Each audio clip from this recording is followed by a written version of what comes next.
Dragon's Dogma 2 was a long-awaited sequel that unfortunately didn't launch in the best of states as far as performance. It's had some quite glaring CPU utilization issues, and they've improved on that with patches throughout its life.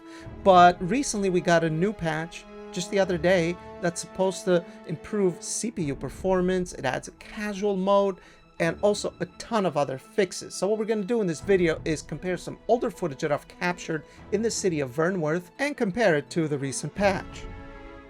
So check this out. I captured this footage about 5 months ago or so on an RTX 4090 Ryzen 7800X 3D at 4K DLSS quality and ray tracing enabled. And I went around the city of Vernworth, and as you can see, the frame time, it's absolutely terrible. We're not only CPU bound, because CPU bound you can still get a pretty good gaming experience, but we're getting some pretty bad stutters, intermittent stutters, especially in some areas of the city. These were kind of random sometimes, but it just felt terrible. As you can see, we're averaging 60 FPS, which isn't bad, you know, with this level of quality, but the 1% lows are absolutely terrible.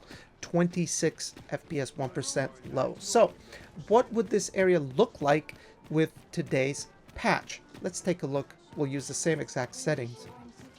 Now, I never finished the game, but I'm at the very last boss. I had to load to the last inn to make this comparison, but it's okay. I don't mind. Let's just go over the settings real quick. Again, we're targeting 4K, like I said, DLSS quality, and we also have ray tracing enabled, and I've more or less maxed out everything else. Let's go ahead and throw our performance metrics on the screen. They already look pretty smooth, but we're going to throw the patched version on the right and the pre-patch version on the left. Well, the differences are immediately apparent. We have way better frame time graph on the right with the latest patch, much better 1% lows, and yeah, consistency is everything. They've made some really nice improvements, especially this area here, which when having ray tracing enabled on the older patch, you go through these like stuttery sections that that felt terrible. But with the latest patch, we have massive improvements, guys. We go from 62 FPS average to 75 FPS average for a gain of 21%. But the 1% lows is where it's at. We go from 27 FPS 1% lows on the older version of the game to 50 FPS 1% lows with the latest patch. That's an increase of 85%. That is really, really nice. Next, I wanted to do the same run but enable DLSS frame generation. And the reason why I was curious about this is because I have older footage I captured before frame generation was implemented officially. You used to have to use a mod. So we're going to compare how the official implementation of frame generation with the current patch compares to the older version with the frame generation mod. And we're going to do the same exact thing. We have the new patch on the right and the old version on the left, and we see that nice performance improvements be passed down through frame generation. I mean, almost identically close to it anyway. We go from 104 FPS average on the old to 129 FPS average on the new patch. That's a 25% gain. And for 1% lows, we go from 38 FPS 1% lows to 80 FPS 1% lows for pretty much double the 1% lows with the new patch. So that is very, very nice. Now, it's important to remember that this game actually did always have frame generation DLSS, but the devs didn't enable it. So the mod sort of like unlocked that option. So, I mean, frame generation worked pretty good even before the official implementation, but in Vernworth it was terrible because 1% lows were terrible, and frame gen doesn't save you from that. But yeah, very nice gains. Next, I wanted to make this same run, go back to DLSS quality, no frame generation, but disable ray tracing so that we can see if ray tracing has a significant impact to CPU performance. We've seen this in other games, with Jedi Survivor being the worst example, where enabling ray tracing collapses your FPS. Now here, it's interesting because even with ray tracing enabled, we were CPU bound. So now we get to see exactly how much of a cost to the CPU performance ray tracing has. Now, unfortunately, I don't have any older captured footage, but we can compare it to our ray tracing footage, and that should give us the differences.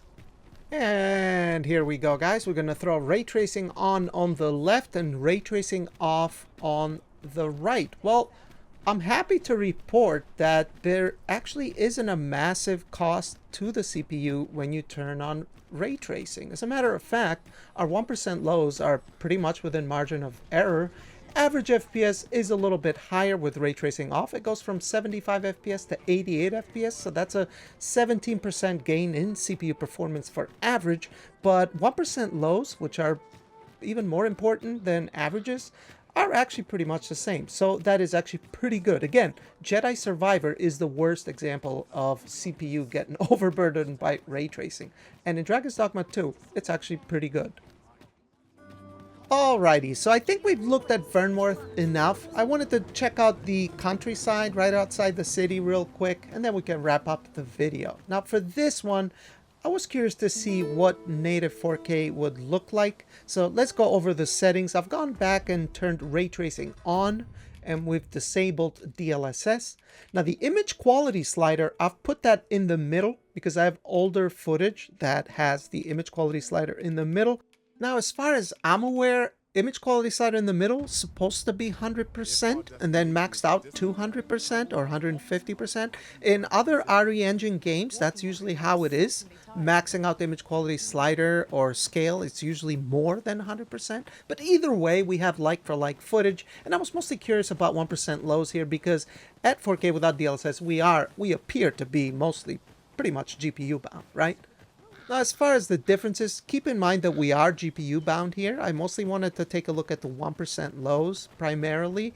For average FPS, we're pretty much within margin of error, which makes sense because we're GPU bound. But 1% lows, we went from 54 to 60 FPS. So that's an 11% improvement for the new patch, which is very, very nice. Again, here we are mostly GPU bound, but I was mostly curious about 1% lows, and it looks like the new patch improves the CPU utilization overall.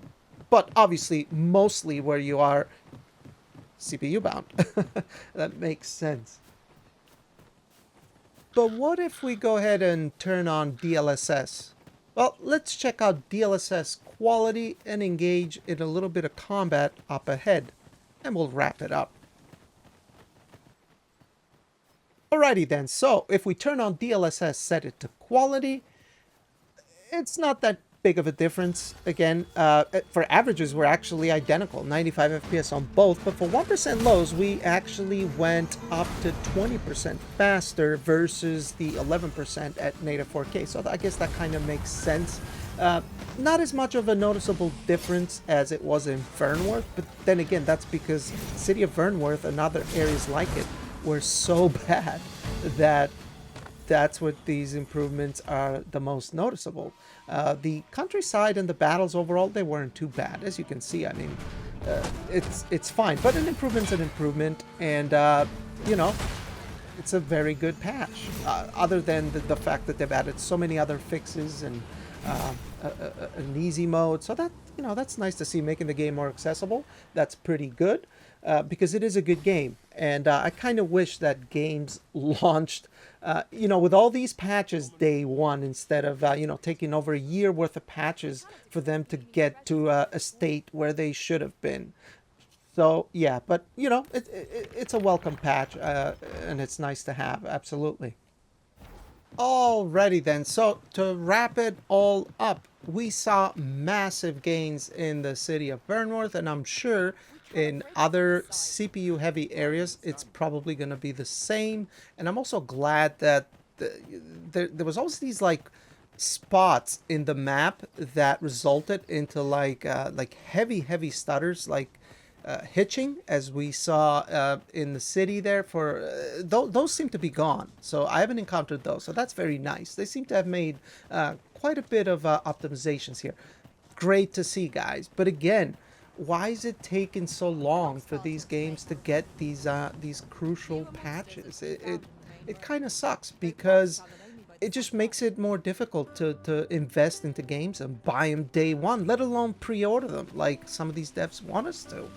It is really unfortunate, and I most certainly can't blame anyone who says, you know what, I'm just not going to buy any game day one and wait it out, especially with people's backlogs being longer than ever. Mine is, and if it wasn't for this channel, I probably wouldn't be buying games day one either, because there's really no need, especially single-player games. But anyway, I don't mean to go on a rant. It's just, I'm happy that the patch is good. Not happy that it took this long. So that's that. Anyway, please subscribe if you liked the video. Give it a like, and I'll see you on the next one. Bye-bye.